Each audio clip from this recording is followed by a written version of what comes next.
distance from the poles or near the equator, but what the range of the temperatures might be. It can be very cold at night and very warm during the day, or vary by season. Temperature can change with elevation. It gets colder as you go up mountains.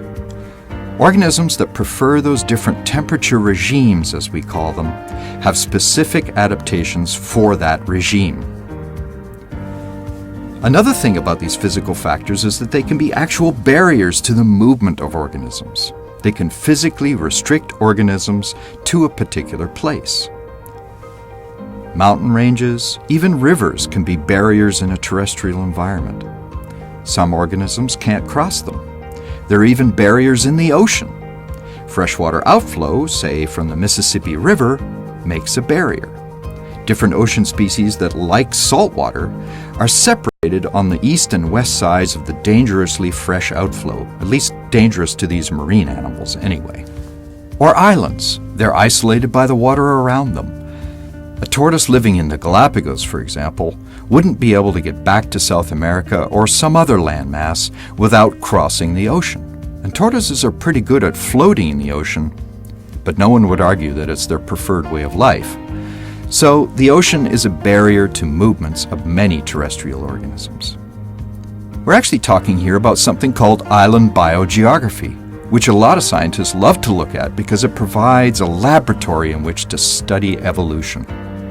We can study how the barriers change the properties and ranges and distributions of different organisms that are restricted to living on the islands because the ocean and even large lakes are such good barriers to dispersal. Let's talk now very briefly about how biotic factors, living factors, influence the distribution of other life. Here's an example.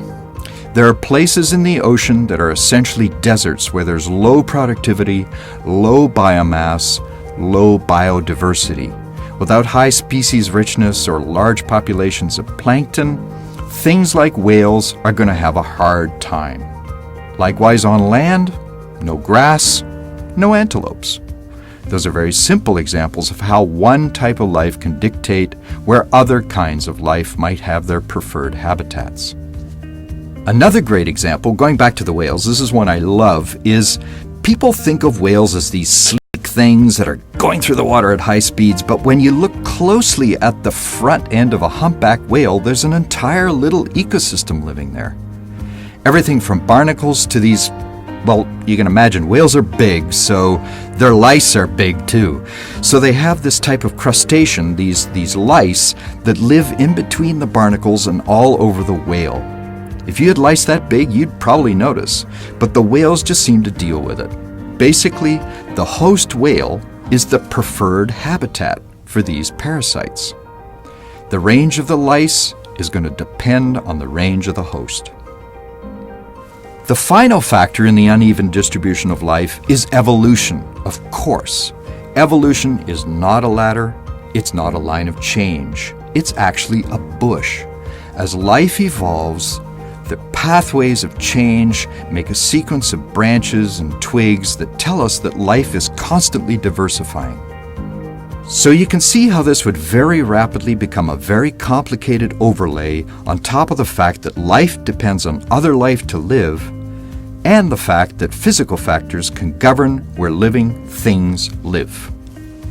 Chance is another element of change that feeds into the complicated branching sequences that lead to the diversity and location of life on Earth. If we go back to the Galapagos again, our tortoises floated to the Galapagos and were presented with a habitat that was a little bit different from the one that they enjoyed on the South American mainland.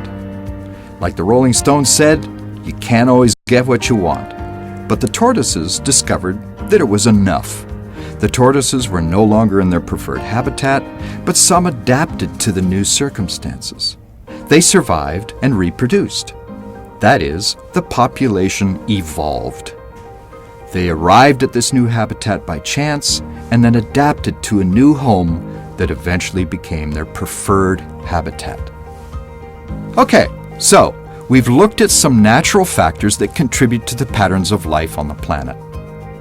Now, let's put humans back into the equation. We can't